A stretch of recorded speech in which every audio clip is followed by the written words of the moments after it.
शांति नगर नाम का एक प्यारा सा गांव, जहां किसान रामू अपने परिवार के साथ रहता था। उसके जुड़वा बच्चे थे, राधा और रोहन, और एक बीवी शकुंतला थी, जो कि बहुत ही लालची और कंजूस किस्म की औरत थी।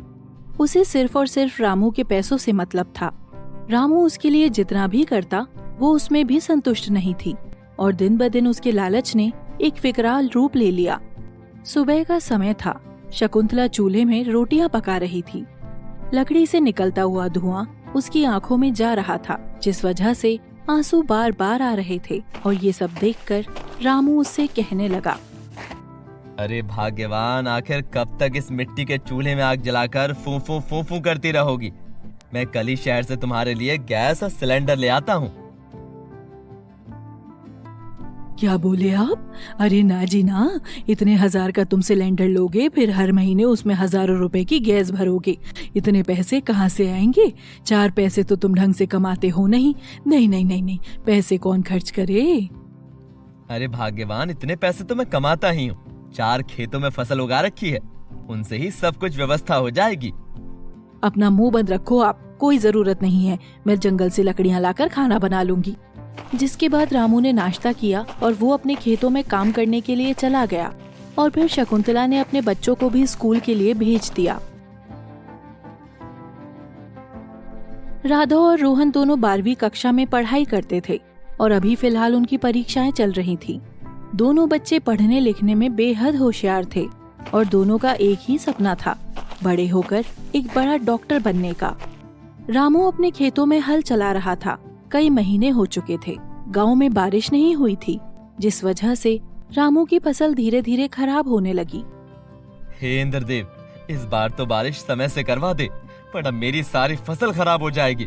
और अगर इस बार मेरी फसल खराब हुई तो घर में लाले पड़ जाएंगे। खेतों में काम करते करते रामू को सुबह से शाम हो चुकी थी, तो वो घर लौट चुका था और कमरे में अपनी बीवी के साथ बैठा हुआ था। अरे जी, क्या हुआ? आपका चेहरा लटका हुआ क्यों है? अरे भाग्यवान, कई महीनों से हमारे गांव में बारिश कहाँ हुई है, और अगर 1 महीने और बारिश नहीं हुई तो सारी फसल सूख जाएगी, और हमारी फसल सूख गई तो पूरे गांव में सूखा पड़ जाएगा और भुखमरी अलग से फैलेगी। सभी मेरे किसान भाई बारिश का इंतजार कर रहे हैं। ये भी बड़ी समस्या है। भगवान करे बादल जल्द से जल्द बरसे। अगर फसल खराब हो गई तो हम खाएंगे क्या? हम लोग तो भूख से ही मर जाएंगे। भाग्यवान जिसका कोई नहीं होता, उसका भगवान होता है। बादल जरूर बरसेंगे। 1 महीना बीत गया, लेकिन बादल नहीं बरसे और धीरे धीरे पूरे गांव की फसल बर्बाद होने लगी।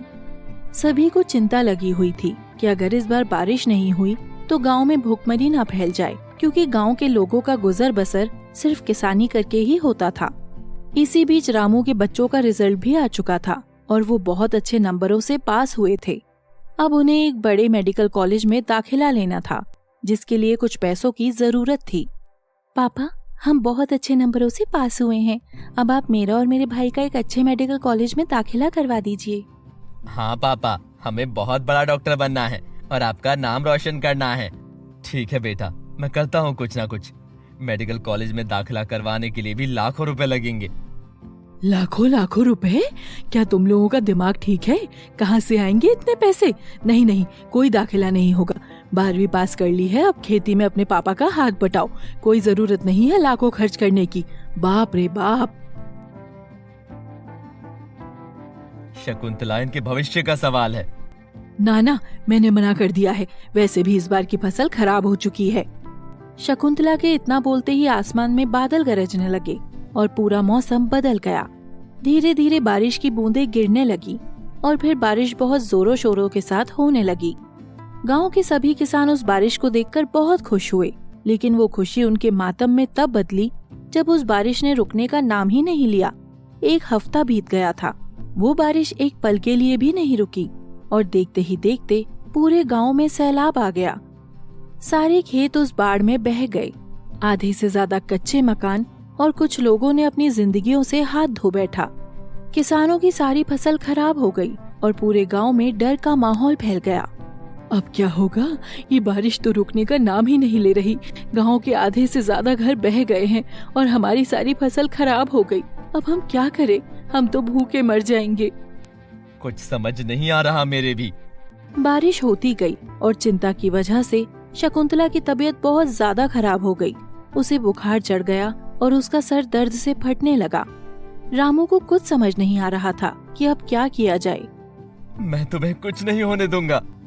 राधा से अपनी माँ की हालत देखी नहीं गई और वो दवाइयाँ लेने के लिए इस बारिश में बाढ़ के बीच घर से बाहर निकल गई, लेकिन ये गलती उसे भारी पड़ गई।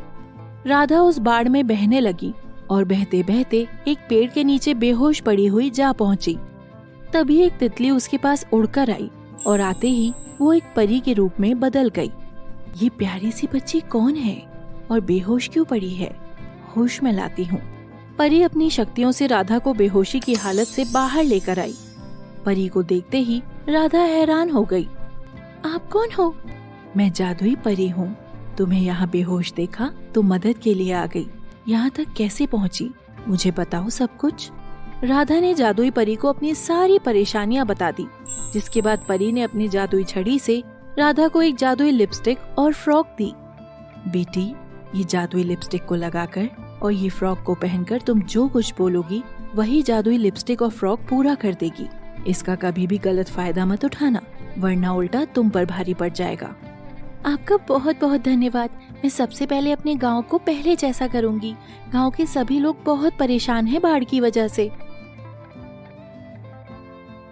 इसके बाद राधा ने जादुई लिपस्टिक को अपने होठों पर लगाया और लाल रंग की फ्रॉक को पहन लिया। हे जादुई लिपस्टिक और फ्रॉक, मेरे गांव में आई बाढ़ को रोक दो और सब कुछ पहले जैसा कर दो। मेरा हरा भरा गांव, खुशहाल जीवन। राधा के इतना बोलते ही चमत्कार होता है और गांव में आई वो बाढ़ पूरी तरह से रुक जाती है और फिर उसके बाद सभी किसानों की फसलें पहले जैसी हरी भरी लहलहाने लगती हैं और बाढ़ में जितने भी घर बहे थे वो सब कुछ ठीक हो जाते हैं और जिन लोगों की मृत्यु हुई थी वो भी वापस अपने अपने घरों में सुरक्षित मौजूद हो जाते हैं। फिर राधा अपने घर जाती है और अपनी माँ की तबीयत को भी ठीक करती है। उसके बाद वो सारी बातें अपने पापा को बताती है। उसके पापा बहुत खुश होते हैं, लेकिन उसे जादुई लिपस्टिक और फ्रॉक को परी को वापस करने को कहते हैं ताकि कोई उसका गलत फायदा न उठा दे, खासकर उसकी लालची बीवी शकुंतला। बेटी, तुम ये जादुई लिपस्टिक और फ्रॉक परी को वापस कर दो। सब कुछ पहले जैसा हो चुका है। हम अपनी मेहनत से आगे बढ़ेंगे। तभी अचानक वहाँ खुद ब खुद परी प्रकट हो जाती है और रामू की इस बात से बेहद खुश होकर पूरे परिवार को आशीर्वाद देकर वहाँ से वो जादुई लिपस्टिक और फ्रॉक लेकर गायब हो जाती है। फिर पूरा गांव अपना जीवन खुशहाली से बिताने लगता है और एक दिन ऐसा भी आता है, राधा और रमेश ने अपने डॉक्टर बनने के सपने को पूरा कर लेते हैं।